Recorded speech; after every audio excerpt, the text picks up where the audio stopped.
So there's a question raised here from Connor up there. Yeah, so I was just wondering, I've heard a number of times that there's only about like 10% of people, I think Alex said, that should be actually trading.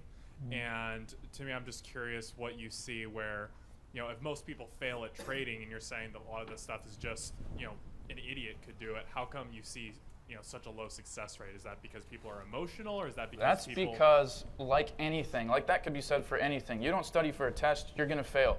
You try to run a mile in 5 minutes and you eat ho-hos all day long, you're going to fail.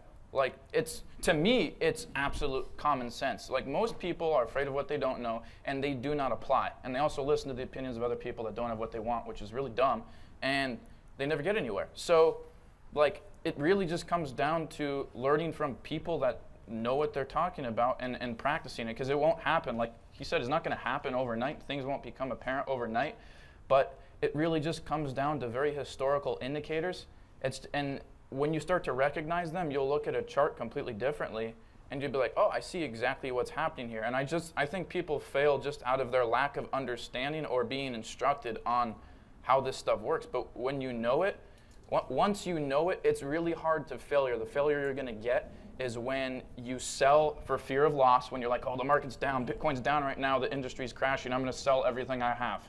That could be one of the most detrimental mistakes. People usually fail out of fear of loss, or they get greedy. They might think that a coin's going to go up to $5, for example, and they're going to put their sell there, and it hits $4.98, and they're like, whatever, I'm proud, it's going to happen, and it doesn't, and they miss it out. That's what I see people fail. It's when they choose to not put in effort or not to understand. If you understand, you don't fail.